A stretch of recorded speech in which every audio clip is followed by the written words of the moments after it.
buenas tardes. Muy bien. Fijaros, venía pensando en el coche cuando venía por aquí, cuánto ha cambiado mi manera de pensar sobre la agricultura en 10 años, ¿no? Lo que me pensaba que era una verdad y estaba absolutamente aferrado a ello, ha pasado a cambiar radicalmente y hoy pensaba si lo que ahora me creo será lo que encaja más, ¿no?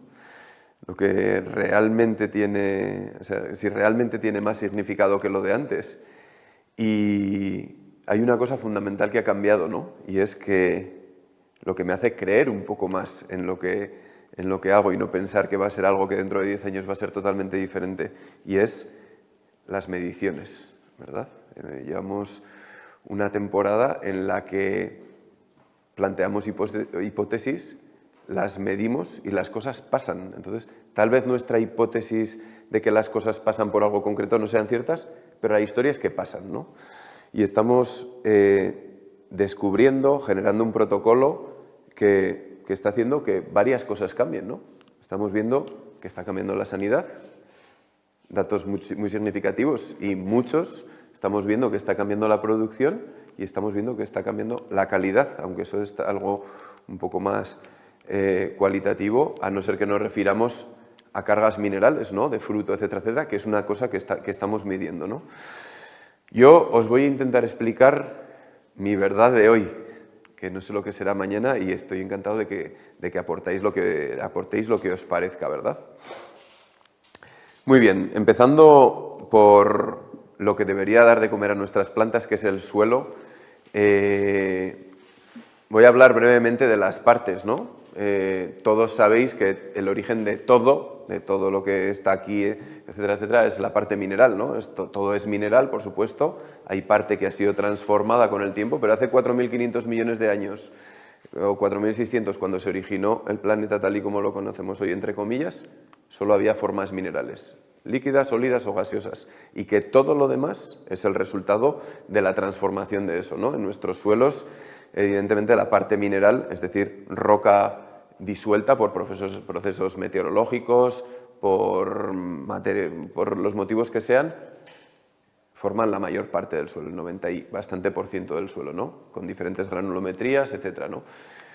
Estamos acostumbrados a pensar que minerales solamente son las bolitas que metemos, ¿no? Pero el origen mineral es la roca, ¿no?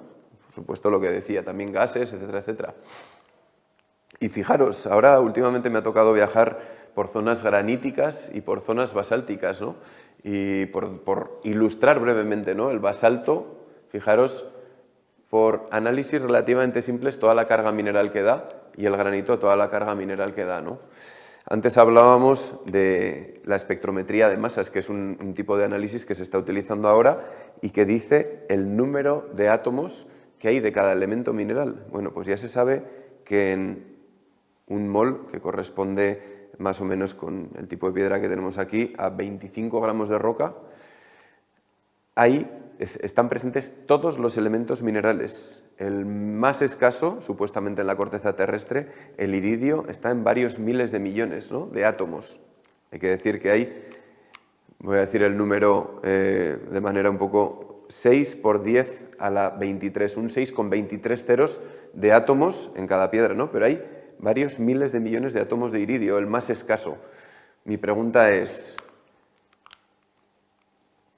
¿queremos que solo lleguen 3 o queremos generar la posibilidad de que todos los que están presentes en el suelo puedan llegar a la planta, ¿no? Con lo que supone, ¿no? Equilibrio, etcétera, etcétera, que ya veremos más adelante. Bueno, pues a partir de ese componente surgió la materia orgánica, ¿no? Cuando surgió la vida, esos minerales se pusieron en movimiento. Como decía Vernadsky, la vida son minerales en movimiento, ¿no?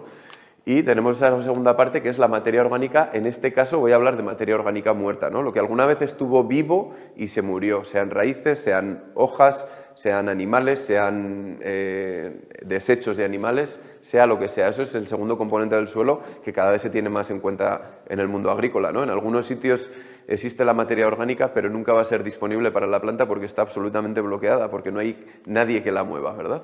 Pues esa es la segunda parte y es la que poco a poco va tiñendo a los suelos, ¿no?, de carbono, de ese elemento mineral que es el componente principal de la materia orgánica. Muy bien, pues tenemos una tercera parte, que es la parte viva de la materia orgánica. Podríamos decir que es una segunda parte porque es materia orgánica, pero es la vida, ¿no? En este caso, esto es un hongo que se está alimentando de restos vegetales y los está convirtiendo en suelo. Habitualmente no se ve, por eso se llaman micro.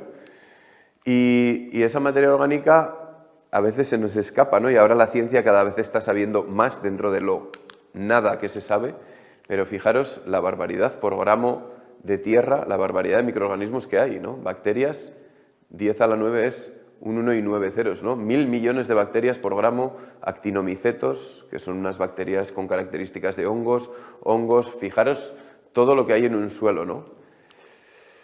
Esto es un caso, por ejemplo, un tronco que me encontré en el bosque y le di la vuelta, ¿no? Y aquí se puede ver que está comiéndose este pedazo de madera y lo está convirtiendo en suelo.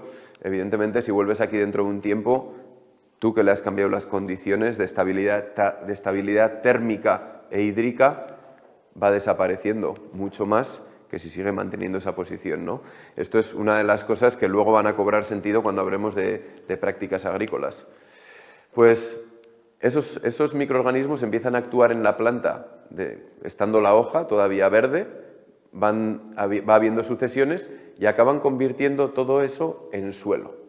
Siempre digo que aquí sería bonito dibujar una semilla germinada, una planta, para darnos cuenta que eso, que nos estamos comiendo el suelo, ¿no? Que esa planta que nos vamos a comer en realidad es suelo, ¿no? Todo es suelo.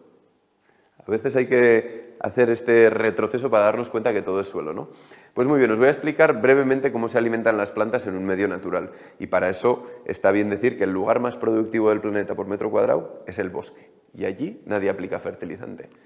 Muy bien, pues en la naturaleza existen estos tres componentes, ¿verdad? Existen los minerales, prácticamente todo lo que compone el suelo, diferentes granulometrías, pueden ser arcillas más finas, muy interesante, por la capacidad de almacenamiento de cationes que tienen, luego veremos, pueden ser limos o pueden ser arenas, pero en el fondo la composición es muy similar. Tenemos la materia orgánica cuando existe y tenemos los microorganismos. ¿Qué es lo que sucede aquí cuando estas tres cosas están presentes?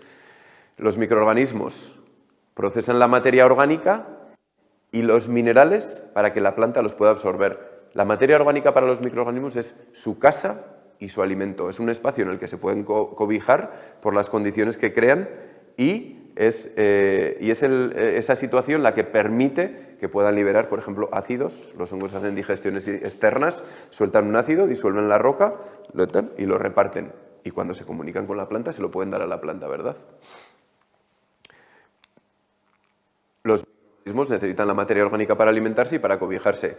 Hay quien piensa que la materia orgánica es para dar de comer a las plantas, ¿no? Pues hay muy pocas formas de carbono que puedan entrar por raíz, solo algunas simples. En realidad la materia orgánica es para alimentar a la vida del suelo y para que se puedan liberar todos los nutrientes, todos los elementos minerales que contiene y puedan funcionar para la planta, ¿no? Nos pasan muchos suelos que tienen niveles de materia orgánica muy altos y que no funcionan. Revives los suelos y de repente baja la materia orgánica, pega un pelotazo y eso empieza a funcionar, ¿no?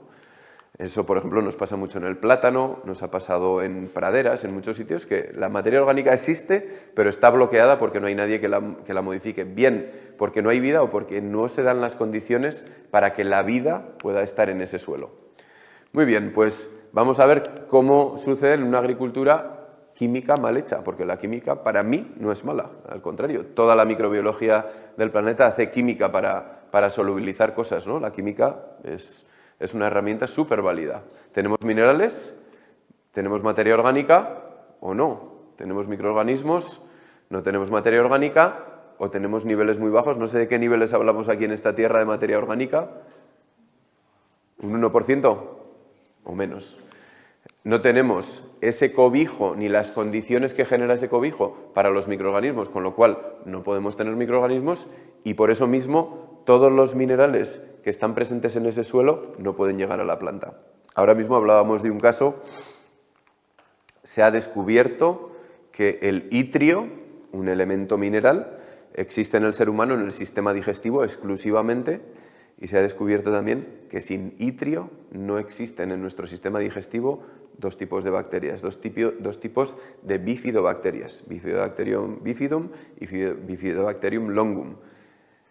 No hace falta irnos tan lejos, ¿no? Porque eso es ir a la sanidad, ¿no? Y qué tiene que ver con nuestra salud, la salud del suelo, pero es ilustrativo, ¿no? Que tenemos tantas cosas en el suelo y que no estamos pudiendo tener acceso a ellas. En los vinos nos ha pasado ya en muchos sitios que cuando se va activando el suelo, y ahora veréis cómo trabajamos también, ¿no? Metiendo la comida por hoja para obligarle a la planta, vamos viendo que cambia radicalmente sin perder calidad, al contrario, sin cambiar las características básicas de un vino, cómo van aumentando los sabores y cómo van aumentando los aromas, ¿no? Muchos más matices, más variedad, más matices. Bueno, pues muy bien, este es más o menos el trato que hace una planta con ciertos microorganismos del suelo, ¿no? Aquí, todo esto que veis aquí, esto que es como un poquito más grueso, es la raíz, y todo esto es un hongo raíz.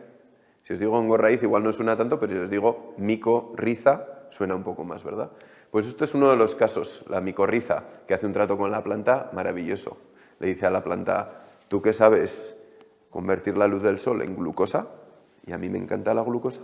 ¿Qué te parece si me das ese azúcar y yo, que fíjate qué pelitos más finos tengo, mucho más finos que tus raíces, y que puedo meterme donde tú no te metes cuando no hay agua, cuando no hay nutrientes? Fíjate la superficie de absorción, y esto es en dos planos, pero imagínate eso en 3 dimensiones, la superficie de absorción que tengo. ¿Qué te parece si hacemos ese trato? Me vas diciendo lo que necesitas, me das ese azúcar y yo te lo preparo.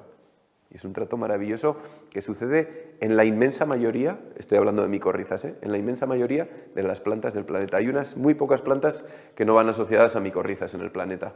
Y por supuesto todo el resto de microbiología asociada, ¿no? Se sabe que la micorriza está muy relacionada con la solubilización de ciertos elementos minerales, pero bueno, ahora lo comentaré.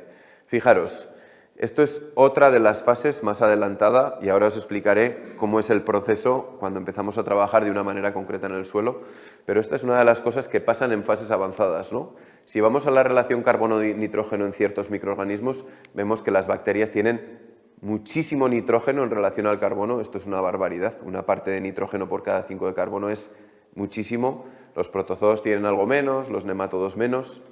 Y esto es una de las cosas que sucede en el bosque, en ese lugar más productivo del planeta, que un nemátodo, por ejemplo, entre otras cosas, todos se comen entre todos. Un nemátodo se come 40 bacterias, es decir, se va a comer 40 por 5, 200 partes de carbono, ¿verdad? Y se come 40 bacterias, 40 por 1, 40 partes de nitrógeno. Para renovar su composición le sobran 39 partes de nitrógeno. Bien, esas partes de carbono están correctas, pero le van a sobrar 39 partes de nitrógeno, que son lo que en un bosque hacen que la planta se pueda alimentar continuamente. En un bosque hay gotitas de alimento continuas que van llegando a la planta. Hay datos que muestran que se movilizan por hectárea 3.000 unidades de nitrógeno al año.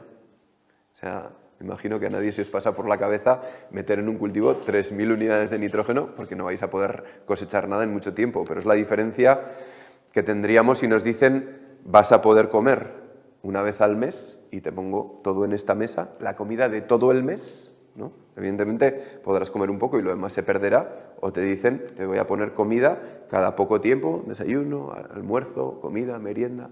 ¿Qué es lo que sucede en un bosque, no? Esta movilización continua de nutrientes es lo que da de comer a la planta y lo que hace que las producciones y la sanidad sea tan grande, ¿no? Esto es una foto famosa, muy conocida, que está en internet, que es un hongo comiéndose un nemátodo, ¿no? Los nemátodos no son malos, hay muchos tipos de nemátodos, y cuando todo está en equilibrio es maravilloso y es una parte más de ese equilibrio del suelo, pero también cuando las cosas, por lo que sea, se pueden desequilibrar, cuando tenemos muchas poblaciones microbianas, todo va a su sitio, ¿verdad? Bueno, esto está muy resumido, pero ya se sabe que los principales nutrientes, macronutrientes que utilizamos nosotros en la agricultura tienen efectos en otros elementos minerales, ¿verdad? Por ejemplo, antes hablábamos de la micorriza, solubilizador de fósforo espectacular. Cuando nosotros metemos fósforo, nos estamos cargando la micorriza. Esto si alguno trabajáis con micorrizas, seguramente os lo dirá la empresa que os lo vende, a no ser que os quiera vender más, ¿no? Pero si metéis fósforo, os estáis cargando la micorriza y muchos otros trabajos que puede hacer la micorriza, que no es solamente solubilizar fósforo, sino, como aquí se muestran algunos de los muchos elementos minerales, trabajar con otros elementos minerales que si no, no pueden llegar a la planta. Nitrógeno. Hay un gen que se llama el gen NIFH que tienen los microorganismos que son capaces de coger nitrógeno del aire, 78% del aire es nitrógeno, y meterlo en la tierra, ¿no? Ese es el gen que tienen, se llama nitrogenasa reductasa. Pues se sabe desde hace ya bastante tiempo que hay muchísimos microorganismos que contienen ese gen. Cuando no hacemos una gestión correcta del nitrógeno, y para hacer una gestión correcta hay que pensárselo mucho, todos esos microorganismos bajan las poblaciones radicalmente, ¿no? Se puede hacer un símil con el ser humano. No sé si habéis visto una película que se llama, bueno, en castellano no sé, Super Size Me. ¿Os suena? Es un tío que se pega 30 días comiendo alimentos procesados, en concreto McDonald's, ¿no?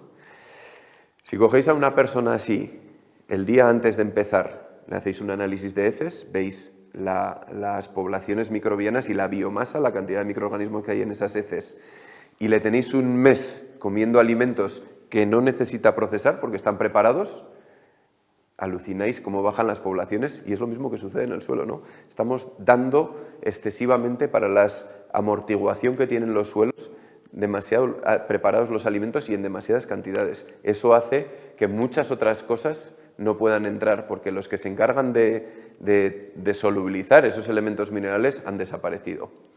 El suelo químico anula la actividad principal de los microorganismos, fijar nitrógeno de la atmósfera, y al desaparecer, desaparecen muchas otras funciones que realizan esos microorganismos, como solubilizar otros elementos minerales. No os penséis que los microorganismos que fijan nitrógeno siempre van unidos a plantas. También hay microorganismos de vida libre, que se llaman, que no necesitan ir unidos a raíces, ¿no? Muy bien, pues llegamos al punto en el que entendemos lo interesante que puede ser, y os voy a decir también, complicado, entre comillas. Nunca vamos a ser un bosque porque vamos a estar molestando, porque pasaremos con el tractor, porque vamos a cosechar, porque vamos a vamos a estar molestando, entre comillas, pero sí que está bien entender qué condiciones, y es lo que nosotros buscamos con las propuestas de fertilización, ¿no? Buscamos generar las condiciones que necesita un microorganismo para habitar un suelo, además de, mientras tanto, darle una comida preparada, pero una comida que no paralice esa actividad, ¿verdad? Al contrario, que la estimule. Pues muy bien, un microorganismo necesita lo mismo que nosotros, ¿verdad? Necesita comer, esa materia orgánica que hemos hablado, ¿verdad? Necesita respirar, igual que nosotros. Necesita temperatura estable. Fijaros, las poblaciones microbianas son muy específicas a las temperaturas, por eso cuando se hace un cultivo de lo que sea, de un hongo, de estrofaria, lo que sea, se pone en la placa, se mete a la estufa y se le pone una temperatura concreta que es en la que se desarrolla perfecto. Si vas cambiando, se activa, se paraliza. Esto es lo que sucede en los suelos. Si nosotros conseguimos una temperatura estable, conseguimos que haya mucha más actividad microbiana, ¿no? Lo mismo, por cierto, temperatura estable, sabéis lo que la da, ¿no? En las casas la dan los aislantes, ¿no? Otra cosa es cómo lo conseguimos, ¿no? La estabilidad térmica. Humedad estable, lo mismo. Humedad estable no vale encharcamiento, porque en tal caso no se da la respiración. Tienen que darse todas a la vez, ¿no? Pero la humedad estable es lo mismo. Si tenemos una humedad estable, estamos propiciando que haya actividad, que se puedan solubilizar nutrientes, que haya vida activa en el suelo, ¿verdad? Bueno, muy bien, pues voy a intentar resumir cómo estamos consiguiendo esto, cómo lo estamos monitorizando con mediciones, cómo estamos dándonos cuenta que acertamos o no acertamos y cuál es el proceso, ¿no? Bueno, nosotros trabajamos con 3 productos principalmente, 3 grupos de productos, ¿no? Tenemos una serie de productos que son minerales fermentados. Fijaros la diferencia que hay entre sales y óxidos, productos puramente químicos en la absorción, Estoy hablando de absorción foliar. Fijaros lo que cuesta absorber un producto de estos y cómo se puede perder, da igual que sea por aire, que sea por lluvias, que sea por lo que sea, cómo se puede perder, y la diferencia que hay cuando los productos están fermentados en la absorción. Fijaros las velocidades. Hay un amigo, ya es amigo, un agricultor de Málaga, que una vez me mandó una foto a las pocas horas de haber aplicado el biofertilizante foliar de la ladera de enfrente y se veía radicalmente el cambio de color de lo que la planta ya había absorbido, ¿verdad? Hay veces que es magistral. Pues muy bien, eso es lo que buscamos, ¿verdad? Generamos un medio, todos son líquidos, generamos un medio en el que esos microorganismos se pueden reproducir, no porque vayamos a meter microorganismos, porque al final las poblaciones microbianas van alternándose, se van disminuyendo, se quedan unos pocos, sino porque esos elementos minerales son muchísimo más asimilables para la planta y no generan desequilibrios como puede generar cualquier producto puramente químico. Tenemos otra parte, por cierto, estos productos los aplicamos tanto en hoja como en suelo. En hoja obligamos a la planta a comer, y en suelo generamos transformaciones que ahora veremos. Le estamos obligando a absorber ciertos nutrientes con el objetivo de equilibrarla. Ahora veremos los análisis de savia, pero hay una correlación totalmente directa entre valores óptimos de todos los elementos minerales, calidad, sanidad y producción, ¿no? ¿Qué estamos haciendo? Empezamos un protocolo de fertilización. De momento estoy hablando vía foliar. Empezamos un protocolo de fertilización. Después de ciertas aplicaciones hacemos un análisis y vemos cómo van las cosas. Según lo que siga en desequilibrio, preparamos una receta específica con las proporciones tal y como está el desequilibrio para volverlo a equilibrar. Que tengo no sé cuántas partes por millón de hierro, me falta tal, preparamos la mezcla específica para tu cultivo en tus suelos, ¿no? Segunda parte, base húmica con minerales. Nosotros lo llamamos húmicos especiales. Aquí, ¿qué estamos haciendo? Estamos metiendo un alimento al suelo a la vez que metemos un producto que lo hemos preparado de una manera específica para que modifique las condiciones del suelo. Muy bien. No tengo pizarra, pero os voy a intentar explicar, ¿no? Vamos a imaginar que tenemos unas cuantas partículas de suelo juntas, más bien agregadas o lo que sea. Echamos un producto de estos, generamos una película. Los elementos minerales que van a estar presentes ahí, que dependerá lo que metemos según el momento en el que se encuentre la planta, los elementos minerales estarán disponibles para la planta y esos ácidos húmicos, por llamarlo de alguna manera, se quedan adheridos a esa superficie, ¿no? Algunos ya sabréis lo que es la capacidad de intercambio catiónico, ¿no? Es la capacidad que tiene, si lo asemejamos a un vaso, tu suelo, ¿no? Para almacenar la comida de tu planta.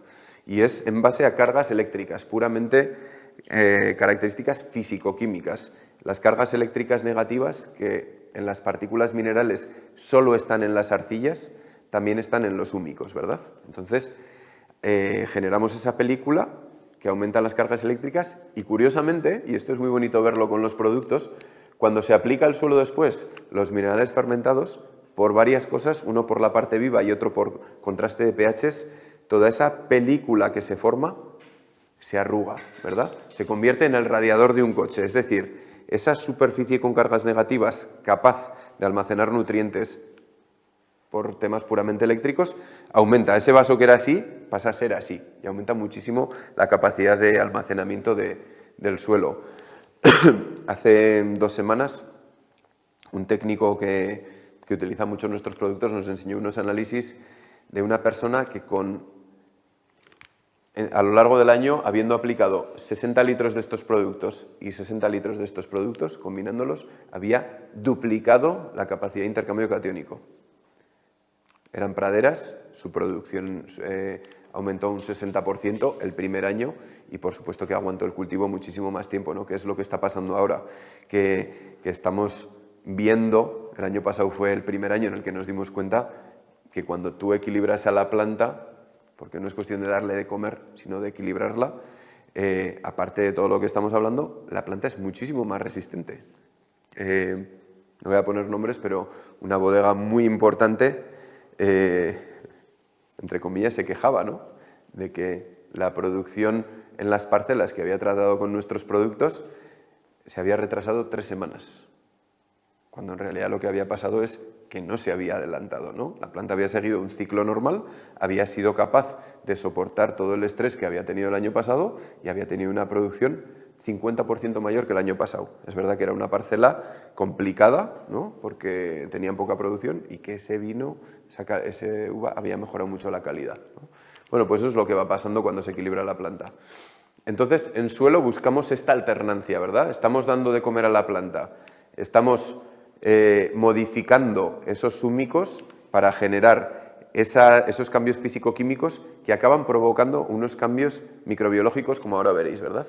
Y tenemos otro tipo de productos que los solemos aplicar combinados con los fermentados vía foliar, que son tiosulfatos, son bases de azufre y potasio y más cosas en pequeñas cantidades que estimulan mucho la transformación de formas simples de nitrógeno a formas complejas, y las formas complejas a las plagas les cuesta mucho más comer, les cuesta mucho más romper una proteína que coger un nitrato y comérselo, ¿no? Las formas simples nitrogenadas están totalmente relacionadas con las plagas y, curiosamente, cuando esto pasa, también aumentan las producciones y aumenta la resistencia, porque la planta no necesita gastar ningún tipo de energía, o al menos no tanta, en defenderse de nadie, y puede gastar esa energía en reproducirse, flor y fruto, y en crecer, ¿no? Muy bien, pues fijaros cuál es el siguiente paso, porque os he hablado de cambios físico-químicos, pero esos cambios físico-químicos son un gel que tiene que ver con la estabilidad térmica, hídrica, todo este rollo que he contado antes, pero fijaros lo que acaba pasando, y es que toda esa carga mineral que tenemos en un suelo, que se puede sujetar, que por cierto, esto es interesante, porque no es lo mismo que algo sea soluble que sea accesible. Si algo es soluble lo puedes perder muy fácil. Sin embargo, con todos estos procesos estamos haciendo que las cosas sean accesibles y no se pierdan. Hay sitios que han empezado bajando un 50% la fertilización química, 25, 0, desde el principio subir la producción, están en un 0 y todo sigue yendo a mejor. Y es más, están tranquilos porque saben las condiciones que tiene ese suelo. Y si en algún caso surgiese que tienen que aplicar algo de nitrógeno, no pasa nada, porque ese gel amortigua, no genera desequilibrios en la planta si hay que aplicar algo y sujeta todo. No se pierde, o sea, se queda en una forma, vamos a llamarlo, gelificada y es súper eficiente, ¿verdad? Bueno, pues fijaros, estos son algunos de los elementos, esto es algo muy incompleto, pero fijaros que carbono, oxígeno, nitrógeno, 12% de nitrógeno en una bacteria. Tenemos fósforo, azufre, potasio, sodio, bla, bla, bla. Todo lo estamos sujetando de otra manera, está en forma microbiana y esa alternancia, ¿no?, en la vida del suelo hace que la planta se pueda absorber, se pueda alimentar sin perder nada, ¿no? Y no estamos perdiendo nutrientes. Fijaros, esto es un esquema orientativo de un viñedo de secano. Por ejemplo, a mí me gusta mucho gastar mucha energía alrededor de la floración. Si la planta, seguramente vosotros que sois viticultores, si la planta pasa ese momento tan salvaje como es la floración equilibrado, porque hay que darse cuenta que está en el momento de mayor gasto energético del año y en el momento de menos capacidad fotosintética del año, ¿verdad? Hay poca hoja, y está teniendo un gasto brutal que está partiendo de las reservas, ¿no? Nosotros trabajamos muchísimo foliar en esa zona, ¿no? Solemos hacer, desde la brotación hasta la floración, 2 aplicaciones foliares del biofertilizante, de esos micronutrientes fermentados con ese producto a base de azufre. Justo después de la floración hacemos otra aplicación de lo mismo. ¿Por qué? Los componentes que hay aquí estimulan mucho la reproducción celular, ¿no? Y ese es el momento en el que se van a definir el número de células que va a tener un fruto, ¿no? Eso tiene que ver con muchísimas cosas. Una de ellas es la capacidad que vas a tener de engordar ese fruto, que igual no lo engordas según las prácticas que tengas, pero fijaros que cada célula tiene una composición mineral. Si tú tienes más células, vas a tener más carga mineral en esa planta y, por supuesto, todo lo relacionado con equilibrio, sanidad, calidad, etcétera, etcétera, ¿no? Centramos todas las fuerzas aquí. ¿Qué hacemos a partir de aquí? Ahora vais a ver cómo es el tema, pero monitorizamos. ¿Estoy acertando o no? ¿O me estoy equivocando? ¿Esta planta es igual que la de Galicia, de los viñedos de tal? ¿Dónde está el acierto, no? Entonces, cogemos y hacemos un análisis de savia. ¿Qué tiene de interesante el análisis de savia? Y esto además es muy curioso, ¿no? Porque muchas veces no tiene nada que ver la composición de un suelo con lo que esa planta tiene circulante, evidentemente. Ya hemos dicho, ¿no?, que si no tenemos los encargados de movilizar los nutrientes que hay en el suelo, pues no entrará a la planta. Y hay muchas veces que pasa eso, ¿no? En ese punto, aquí, justo tras la floración, que hemos estimulado mucho el cuajado, hemos estimulado mucho esa multiplicación celular, hacemos un análisis de savia y vemos si sigue habiendo algo desequilibrado. Estos productos llevan de todo, son muy equilibrados, pero aún así hay zonas complicadas donde faltan cosas, ¿no? Y a partir de ahí preparamos algo concreto para acabar de corregir lo que falte, ¿no? Por supuesto, seguimos trabajando foliar, obligando a la planta. Hay herramientas para trabajar cuando hay situaciones complicadas climáticas. Por ejemplo, una de las herramientas que voy a citar es el utilizar azúcar o melaza. Cuando estás en este punto y tenemos muchos calores, que es lo que está pasando, por el motivo que sea, pero está pasando que tenemos, y al parecer vamos a tener mucho calor, la planta no puede hacer fotosíntesis. La planta no puede hacer fotosíntesis y fotorrespiración al mismo tiempo. Utiliza la superficie foliar para perder temperatura. Lleva hojas viejas toda la savia y así puede perder temperatura. No puede hacer fotosíntesis al mismo tiempo, es decir, no puede conseguir energía. ¿Qué hacemos nosotros? Además de meter los nutrientes que hacen muchos procesos fisiológicos de síntesis proteica, etcétera, etcétera, metemos melaza, le metemos ese alimento que no puede generar del sol, se lo metemos hecho. Si el estrés es todavía mayor, incluso utilizamos algún aminoácido concreto para evitar la deshidratación y favorecer el equilibrio. Y mientras tanto, y estoy hablando de secano, vamos activando el suelo, ¿verdad? Esa alternancia de esos dos productos, base húmica y fermentados, que van generando esos cambios en el suelo, no es magia, y lo utilizamos en primavera y en otoño. Aquí pone 3, pero habitualmente es una, ¿no? Secano. Con el atomizador pasamos, hacemos la aplicación y vamos favoreciendo que ese suelo sea cada vez más capaz de ser estable, ¿no? De tener una humedad estable, una temperatura estable, de modificar. Evidentemente hay muchas prácticas agrícolas que se pueden utilizar, ¿no? Antes hablábamos de las calles cubiertas, no cubiertas, de la cobertura vegetal. Bueno, eso es otro tema que hay que trabajar y que hay que pensar, pero bien hecho, y no es que no sea fácil, es fácil, pero tenemos muchas historias ahí que nos confunden, ¿no? Bien hecho, funciona muy bien, sí. Fijaros, análisis de savia, ¿no? Toda la información que tenemos en una semana aproximadamente, desde que se recoge la hoja hasta que recibimos, nosotros trabajamos con un laboratorio holandés, hasta que recibimos la información, todo lo que nos dice los azúcares, si se está haciendo bien la fotosíntesis y si se están transformando o no. Fijaros qué cantidad de azúcares, ¿no? ¿Por qué no se están transformando en fruto? ¿Qué está pasando aquí? Si está baja, ¿por qué está baja la fotosíntesis, la generación de azúcar? pH, conductividad, cationes, potasio, calcio, magnesio, sodio y amonio, ¿no? ¿Qué está pasando? Nitratos, lo que os decía antes. Nosotros siempre buscamos que estas formas nitrogenadas sean 0 y lo conseguimos casi siempre, que pasen a 0, que todo se transforme muy rápidamente en otras formas nitrogenadas, como es la proteína, ¿no? Que eso hace que la planta esté muy estable. Y fijaros todo lo demás que hay aquí, ¿no? No os voy a contar, esto cuando hagamos los análisis de savia con alguno de vosotros lo veremos, pero todo esto nos está diciendo infinitas cosas. La interacción entre nutrientes, que está alto, que está excesivamente alto, qué está bloqueando, cuáles interaccionan entre ellos, qué significa cada uno, cuál de ellos arranca la fotosíntesis, etcétera, etcétera, ¿no? ¿Qué es lo que tiene que ver en savia, ¿no? Es curioso porque en algún sitio hemos llegado al punto de no necesitar hacer ninguna aplicación foliar. Todo esto está tan equilibrado, que no necesitamos hacer ninguna aplicación foliar y solamente trabajamos suelo.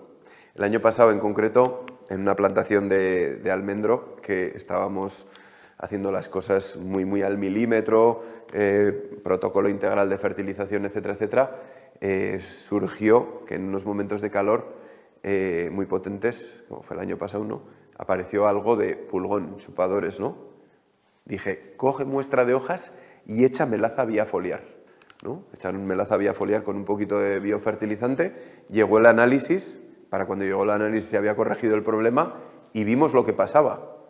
Había bajado el nivel de azúcar porque hacía mucho calor, los nutrientes estaban perfectos, con lo cual hay que tener en cuenta que aunque tengamos equilibrada la planta hay muchas cosas externas a las que hay que estar atento y a los chupadores les encanta el azúcar diluido porque son capaces de succionarlo. La probóscide pueden succionar azúcar diluido, no pueden succionar azúcar concentrado.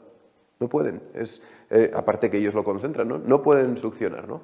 Y eso se da, por ejemplo, por calor o por exceso de nitratos, que los nitratos hacen que la planta absorba mucha agua y hacen que se diluyan los azúcares, ¿no? Pues es un ejemplo de la cantidad de información que nos dan estos tipos de análisis y lo que nos está diciendo que, a pesar de la reflexión que hacía yo antes, ¿no? ¿Estaré acertado o no? No sé si las cosas estarán pasando por lo que yo me creo, pero la cosa es que las cosas están pasando y están funcionando, ¿no? Y estos protocolos funcionan. Bueno, esto es otro caso. No he sacado los análisis para que no se vea el nombre ni nada. Si a alguien le interesa lo puedo borrar y enseñároslo, pero es una super bodega que le mandamos a hacer unos tratamientos en el suelo y ellos, por su cuenta, hicieron unos análisis de peciolo. Y me mandaron los análisis diciendo, esto puede ser. Estaban como, esto puede ser. Y fijaros lo que había pasado, ¿no? Y os voy a decir otra cosa. En lo que aplicaron, algunos de estos elementos minerales ni estaban en los productos. Y fijaros lo que pasó con el fósforo, con el potasio, con el calcio, con el magnesio, con el hierro. Fijaros lo que pasó, ¿no? Haciendo aplicaciones al suelo y varios de estos elementos minerales ni siquiera estaban presentes en los productos. Esta gente es muy buena, mide muchas cosas y bueno, es un reto, evidentemente. Cada vez están utilizando en más sitios esta gente, ¿no? En más partes de sus cultivos. Bueno, pues para ilustrar un poco lo que os hablaba antes de la capacidad de intercambio catiónico, que vuelvo a repetir, ¿no? Esa superficie, ese radiador de coche que generamos, ¿no? Con esos productos en el suelo, que hace que tenga muchas cargas negativas, amortigua todo en el suelo. Sodio es un catión, carga positiva, cuando se une aquí deja de afectar a la conductividad. En suelos salinos es una barbaridad cómo funciona esta práctica. Suelos ácidos, lo mismo, el hidrógeno, H+, ocupa aquí un espacio y deja de afectar tanto a la acidez. Es más, es el intercambio que hace la planta, ¿no? La planta suelta iones hidrógeno, imagínate 2 iones hidrógeno, hace que se libere el calcio, calcio 2+, ese calcio puede entrar a la planta y el hidrógeno ocupa el lugar, ¿no? Es más o menos el intercambio que hace la planta con el suelo. Pues bueno, esto era una zona que aquí hay una persona que conoce mejor que yo, una superficie muy grande en la que, para los que sabéis un poco de conductividad, el agua de riego tiene una conductividad de 3,95. O sea, yo cuando lo cuento esto por ahí la gente no se lo cree. Evidentemente, pues las plantas se estaban perdiendo, ¿no? El estado de las plantas a las 3 semanas de plantación, 22% de marras a consecuencia de la alta conductividad. Esto es una barbaridad, pero es que la conductividad del suelo era, ahora lo veremos, ¿no? Os cuento la propuesta y ahora vemos la conductividad. La propuesta fue aplicación de Ciborium y Balanzum. 2 dosis de 30 litros hectárea por fertirrigación. Los dos tipos de productos que os digo, ¿no? Húmicos, una parte húmica con una parte fermentada, para que se genere ese cambio en el suelo rápido, ¿verdad? Pues bueno, conductividad 5,4 en el suelo, agua de riego de 3,9. 2 aplicaciones, o no sé cuántas veces se repartieron las aplicaciones, fueron 2, ¿no? 2 aplicaciones, pues muy bien. Esa conductividad, a pesar de que el agua de riego era de 3,9, bajó a 2,7. Luego, con el tiempo, sin hacer nada más, subió un poquito, pero está en menos de 3 estable, ¿no? O sea, para que veáis, estoy hablando de un caso ultra extremo de lo que pasa con los cambios, de momento, puramente físico-químicos en el suelo, ¿verdad? Muy bien. No os voy a meter este rollo, pero sí que quiero volver a explicar brevemente, ¿no? ¿Qué es lo que generamos en el suelo? Son cambios físicos, ¿no? Acción coloidal sobre las arcillas, Todas esas partículas de suelo que pueden estar pegadas, lo que os contaba, cuando les pones una película y arrugas esa película, estoy intentando explicar lo más simple que sé, ¿verdad? Se despegan, estás haciendo que se puedan despegar. Por eso cambian las condiciones del suelo, por eso cambia la estructura. Esa aireación de la que estábamos hablando se puede dar. Ahí, eso empiezan a ser espacios y, por supuesto, cuanto más actúas más, que puede darse la vida, ¿no? Disgrega las arcillas en suelos compactos. Da coherencia a suelos arenosos y ligeros. Es un gel. Cuando el suelo está muy suelto, también lo junta, ¿verdad? No solamente lo separa cuando está muy compactado, sino aumenta la capacidad de retención de agua. Evidentemente es un gel, ¿no? Hablábamos de la estabilidad hídrica, lo importante que es.